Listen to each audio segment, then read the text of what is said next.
নমস্কাৰ, মই জনাৰ্দন বৰা আৰু আপোনালোকে চাই আছে জেডি নিউজৰ বিশেষ অনুষ্ঠান দ্ৰুত সংবাদ। আজিৰ দিনটোৰ প্ৰথমটো খবৰেই হৈছে এটা বহুতেই বেছি গুৰুত্বপূৰ্ণ খবৰ। আছুৰ সভাপতি উৎপল শৰ্মাই অৰুণোদয় আঁচনিৰ অন্তৰ্গত প্ৰত্যেকগৰাকী হিতাধিকাৰীক উদ্দেশ্যি কেইবাটাও গুৰুত্বপূৰ্ণ মন্তব্য কৰিছে। উৎপল শৰ্মাই এই সন্দৰ্ভত কি কৈছে সবিশেষ তথ্য চাওঁ আহক। পুনৰ জনাইছোঁ, 1250 টকা নহয়, হিতাধিকাৰীসকলৰ হাতত চৰকাৰে কাম দিয়ক। যিহেতু হিতাধিকাৰীৰ সৰ্বোচ্চ জাতি আৰু বেছিদিন জীয়াই নাথাকে আৰু হিতাধিকাৰীসকলক 1250 টকা দিলে আমি বেয়া নাপাওঁ, কিন্তু 1250 টকাৰে হিতাধিকাৰীয়ে কি কৰিব? 1250 টকাত আজিৰ তাৰিখত কি পায়? সেয়েহে সকলোৰে হাতে হাতে কাম দিয়ক চৰকাৰে, আৰু হাতে হাতে কাম দিয়াৰ বিপৰীতে কামৰ বিনিময়ত পইচা দিয়ক। উৎপাদন শক্তি যাতে অপচয় নহয় তাৰো ব্যৱস্থা কৰক চৰকাৰে।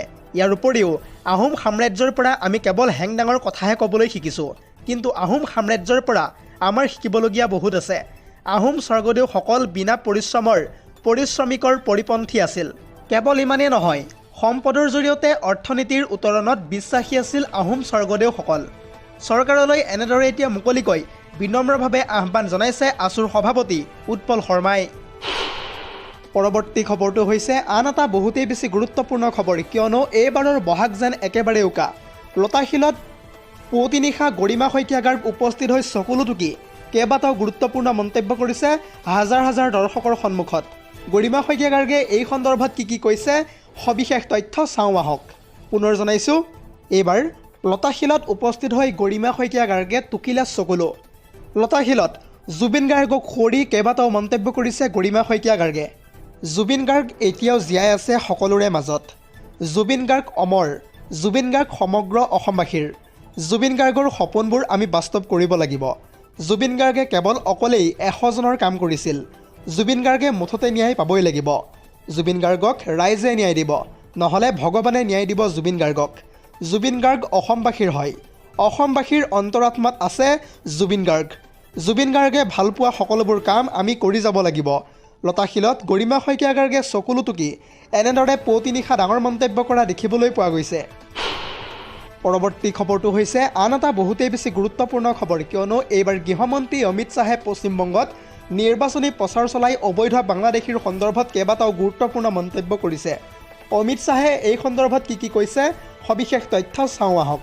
পুনৰ জনাইছোঁ, ভোটাৰ তালিকাৰ পৰা নাম কটা যোৱা সকলো লোককেই ভাৰতৰ পৰা এইবাৰ বাহিৰ কৰা হ'ব। নিৰ্বাচন আয়োগে মাত্ৰ অনুপ্ৰৱেশকাৰীৰ নাম ভোটাৰ তালিকাৰ পৰাহে কাটিছে, কিন্তু এইবাৰ নাম কটা যোৱা লোকক খেদাৰ বাবে চলিব অভিযান। পশ্চিমবংগত নিৰ্বাচনী প্ৰচাৰ চলাই এনেদৰে ডাঙৰ ঘোষণা কৰিছে গৃহমন্ত্ৰী অমিত শ্বাহে। দৰ্শকসকল, আৰু বহুতো গুৰুত্বপূৰ্ণ খবৰ আছে। যদিহে আপুনি এতিয়ালৈকে এই ভিডিঅ'টোত লাইক কৰা নাই তেন্তে এতিয়াই লাইক কৰি দিয়ক, আৰু এনেধৰণৰ খবৰসমূহ প্ৰত্যেক দিনে পাই থাকিবৰ কাৰণে চেনেলটো ছাবস্ক্ৰাইব কৰি ভিডিঅ'টোত এটাকৈ লাইক কৰি দিব। আজিৰ আমাৰ পৰৱৰ্তী খবৰটো হৈছে আন এটা বহুতেই বেছি গুৰুত্বপূৰ্ণ খবৰ, কিয়নো সাৱধান ৰাজ্যবাসী, যিকোনো মুহূৰ্তত বতৰে ধাৰণ কৰিব পাৰে কালৰূপ। ইতিমধ্যে ৰাজ্যৰ কেইবাখনো জিলাত বতৰ বিজ্ঞান বিভাগে এলাৰ্ট জাৰি কৰা দেখিবলৈ পোৱা গৈছে, আৰু এই সন্দৰ্ভত সবিশেষ তথ্য চাওঁ আহক। পুনৰ জনাইছোঁ, পুনৰ ৰাজ্যত ধুমুহা, বৰষুণ আৰু শিলাবৃষ্টিয়ে চলাব তাণ্ডৱ লীলা। বিহুৰ আনন্দ এইবাৰ ম্লান পেলাব পাৰে বতৰে। আজিৰ দিনটোত বিশেষকৈ ৰাজ্যৰ 26খনকৈ জিলাত য়েলো এলাৰ্ট জাৰি কৰিছে বতৰ বিজ্ঞান বিভাগে। এতিয়া ৰাজ্যৰ কোন কোন জিলাত হ'ব প্ৰবল বৃষ্টিপাত এই সন্দৰ্ভতো জনাই যাম সবিশেষ। দক্ষিণ শালমাৰা, মানকাছাৰ, ধুবুৰী, কোকৰাঝাৰ, চিৰাঙত ইতিমধ্যে এলাৰ্ট জাৰি কৰিছে বতৰ বিজ্ঞান বিভাগে। কেৱল ইমানেই নহয়, বঙাইগাঁও, গোৱালপাৰা, বৰপেটা, নলবাৰী, কামৰূপ মেট্ৰ', দৰং, বাক্সা, মৰিগাঁও, নগাঁও, হোজাই, পশ্চিম কাৰ্বি আংলঙত ইতিমধ্যে য়েলো এলাৰ্ট জাৰি কৰিছে বতৰ বিজ্ঞান বিভাগে। ইয়াৰ উপৰিও কৰিমগঞ্জ, হাইলাকান্দি, কাছাৰ, ডিমা হাছাও, যোৰহাট, মাজুলী, ডিব্ৰুগড়, তিনিচুকীয়া আদি জিলাত ইতিমধ্যে ধুমুহা, বৰষুণ আৰু শিলাবৃষ্টিৰ বাবে এলাৰ্ট জাৰি কৰিছে বতৰ বিজ্ঞান বিভাগে। পৰৱৰ্তী খবৰটো হৈছে আন এটা বহুতেই বেছি গুৰুত্বপূৰ্ণ খবৰ, কিয়নো ৰঙালী বিহুৰ আনন্দৰ মাজতে সমগ্ৰ ৰাজ্য কঁপাই গৈছে এক ভয়ংকৰ দুৰ্ঘটনাই। আৰু এই দুৰ্ঘটনাটো ক'ত আৰু কেতিয়া সংঘটিত হৈছে বিতংভাৱে সবিশেষ তথ্য চাওঁ আহক। পুনৰ জনাইছোঁ, ৰঙালীৰ আনন্দৰ মাজতে ৰাজ্য কঁপাই গৈছে এক ভয়ংকৰ দুৰ্ঘটনাই। পুৱতি নিশা ডিভাইডাৰত প্ৰচণ্ড খুন্দা মাৰিছে এখন নাইট ছুপাৰে। জাগিৰোডৰ 27 নং ৰাষ্ট্ৰীয় ঘাইপথত সংঘটিত হৈছে এই ভয়ংকৰ দুৰ্ঘটনাটো। নিয়ন্ত্ৰণ হেৰুৱাই উৰণ সেতুৰ ওপৰত বাগৰি পৰে সেই নৈশ বাছখন।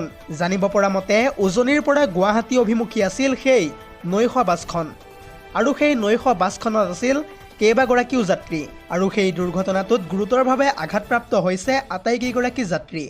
পুৱা প্ৰায় 4 বজাত সংঘটিত হৈছে এই ভয়ংকৰ দুৰ্ঘটনাটো। আহত যাত্ৰীসকলক ইতিমধ্যে ভৰ্তি কৰোৱা হৈছে হাস্পতালত। পৰৱৰ্তী খবৰটো হৈছে আন এটা বহুতেই বেছি গুৰুত্বপূৰ্ণ খবৰ, কিয়নো বিহুৰ মাজতে ঘৰ ভাড়া দিয়াসকললৈ আহি পৰিছে এটা ব্ৰেকিং আপডেট। এতিয়াৰে পৰা ভাড়াতীয়াৰ বেকগ্ৰাউণ্ড নজনাকৈ ঘৰ ভাড়া কোনেও নিদিব, অন্যথা আপুনি পৰিব পাৰে ভয়ংকৰ বিপদত। আৰু এই সন্দৰ্ভত আহি পৰিছে কিছু ব্ৰেকিং তথ্য, সবিশেষ জনাম ফুল স্ক্ৰীনৰ জৰিয়তে। পুনৰ জনাইছোঁ, বিহুৰ মাজতে ঘৰ ভাড়া দিয়াসকললৈ আহি গ'ল ডাঙৰ খবৰ। ভাড়াতীয়াৰ বেকগ্ৰাউণ্ড নজনাকৈ ঘৰ ভাড়া কোনেও নিদিব। যিহেতু ৰাজ্যত সংগোপনে বিভিন্ন ঠাইত বাহৰ পাতিছে ইতিমধ্যে চাইবাৰ অপৰাধীয়ে। নিজকে ফাইনেন্স কোম্পানীৰ কৰ্মচাৰী বুলি কৈ প্ৰথমতে ঘৰ ভাড়া লয় আৰু তাৰ পাছতেই আৰম্ভ কৰে ব্লেকমেইলিং আৰু প্ৰবঞ্চনাৰ জাল। গতিকে ঘৰ ভাড়া দিয়াসকল সাৱধান হওক। বহিৰাগত অচিনাকি লোকক ঘৰ ভাড়া দিওঁতে সাৱধান হওক। ভাড়াতীয়াৰ সবিশেষ তথ্য প্ৰমাণ নজনাকৈ ঘৰ ভাড়া ভুলতো নিদিব। বৰপেটা ৰোডত ইতিমধ্যে পোহৰলৈ আহিছে চাইবাৰ অপৰাধীৰ এক বৃহৎ নেক্সাছ। ঘৰ ভাড়া লৈ 8 বহিৰাগত মিয়া যুৱকে চলাই আছিল বৰপেটা ৰোডত বৃহৎ নেক্সাছ। আৰু সেই চাইবাৰ চক্ৰ উৎখাত কৰাৰ পিছতেই এই আহ্বান জনাইছে ইতিমধ্যে বৰপেটাৰ আৰক্ষী বিষয়াই। পৰৱৰ্তী খবৰটো হৈছে জুবিনবিহীন প্ৰথমটো বহাগ আৰু এইবাৰ বিহু মঞ্চৰ এক আকৰ্ষণৰ কেন্দ্ৰবিন্দু হৈ পৰিছে খালিচকী। জুবিন গাৰ্গ নাই আৰু তাৰ সমান্তৰালকৈ দৰ্শকো নাই জনপ্ৰিয় কণ্ঠশিল্পীৰ গান শুনিবলৈ। ক'ত এই ঘটনাটো সংঘটিত হৈছে সবিশেষ জনাম ফুল স্ক্ৰীনৰ জৰিয়তে। পুনৰ জনাইছোঁ, এইবাৰ জনপ্ৰিয় গায়কৰ গান শুনিবলৈ নাই যেন দৰ্শকৰ উৎসাহ। খালিচকীৰ সন্মুখতে এইবাৰ গীত পৰিৱেশন কৰিছে একাংশ গায়কে। জুবিন গাৰ্গ নাই আৰু তাৰ সমান্তৰালকৈ দৰ্শকো নাই। মঞ্চত আছে গায়ক আৰু পেণ্ডেলত নাই দৰ্শক। প্ৰথমবাৰলৈ বিহু মঞ্চত ঘটিল এক অঘটন। যিহেতু বঙাইগাঁৱৰ গান্ধী ময়দানত এক বহাগ বুলি ক'লেই দেখিবলৈ পোৱা যায় সকলোৰে পাৰ ভঙা উৎসাহ আৰু ভৰি থ'বলৈ প্ৰতি বছৰে ঠাই নোহোৱা হয় বঙাইগাঁৱৰ গান্ধী ময়দানত। উবুৰি খাই পৰে প্ৰতি বছৰে হাজাৰ হাজাৰ দৰ্শকে সেই ঠাইত। কিন্তু এইবাৰ বঙাইগাঁৱৰ গান্ধী ময়দানত কেৱল দেখিবলৈ পোৱা গৈছে খালিচকী। খালিচকীৰ সন্মুখতে গায়কে গান গাইছে, কিন্তু শুনিবলৈ একেবাৰে দৰ্শক নাই। জুবিন দাবিহীন প্ৰথমটো বহাগ। পূৰ্বৰ দৰে বিহু মঞ্চত নাই ভিৰ, নাই পূৰ্বৰ দৰে পাৰ ভঙা উৎসাহ আৰু আনন্দ। এইবাৰ ৰঙালীত প্ৰতিগৰাকী অসমীয়াৰ দেখিবলৈ পোৱা গৈছে সেমেকা আৰু বিষাদগ্ৰস্ত মন। আজিৰ আমাৰ পৰৱৰ্তী খবৰটো হৈছে মধ্যপ্ৰাচ্যৰ যুদ্ধক লৈ আহি পৰিছে এটা বিগ ব্ৰেকিং আপডেট, কিয়নো এইবাৰ হিজবুল্লাহৰ ভয়ংকৰ প্ৰত্যাক্ৰমণ। মধ্যপ্ৰাচ্যত উত্তেজনাৰ চৰম সীমা এতিয়া অতিক্ৰম কৰিছে। 24 ঘণ্টাত ইজৰাইলৰ প্ৰায় 39টাকৈ সামৰিক ঘাটিত হিজবুল্লাহৰ বিধ্বংসী আক্ৰমণ দেখিবলৈ পোৱা গৈছে। হিজবুল্লাহৰ আক্ৰমণত চূৰ্ণ বিচূৰ্ণ হৈ পৰিছে ইজৰাইলৰ সেনা শিবিৰ আৰু সামৰিক বাহন।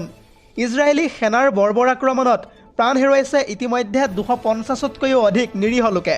ইতিমধ্যে ইজৰাইলৰ ধাৰাবাহিক বোমাবৰ্ষণত নিশ্চিহ্ন হৈ পৰিছে এখনৰ পিছত আনখন চহৰ আৰু তাৰ পাছতেই ইজৰাইলৰ আক্ৰমণাত্মক নীতিক লৈ সৰব হৈ পৰিছে আন্তঃৰাষ্ট্ৰীয় মহল। আৰু তাৰ পাছতেই ইজৰাইলৰ যুদ্ধপৰাধৰ বিৰুদ্ধে এইবাৰ মুখ খুলিলে ইউৰোপীয় দেশসমূহে। কেৱল ইমানেই নহয়, ইজৰাইলৰ ৰক্তাক্ত আক্ৰমণৰ পৰা এইবাৰ ৰেহাই নাপালে লেবাননৰ চিকিৎসালয়েও। কেৱল ইমানেই নহয়, ইজৰাইলৰ আক্ৰমণত এইবাৰ গুৰুতৰভাৱে ক্ষতিগ্ৰস্ত হৈছে দক্ষিণ লেবাননৰ টেব-9 চিকিৎসালয়। জানিব পৰা মতে যোৱা 12 আৰু 14 এপ্ৰিল তাৰিখে ভয়াৱহ আক্ৰমণত কঁপি উঠিল চিকিৎসালয়ৰ চৌহদ আৰু সেই আক্ৰমণত মিছাইল নিক্ষেপ কৰাৰ পাছতে এইবাৰ ইজৰাইলৰ সেনাৰ সৈতে হিজবুল্লাহৰ দেখিবলৈ পোৱা গৈছে close combat.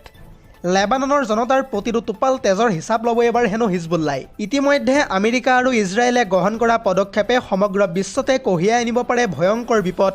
News desk report, ZD news.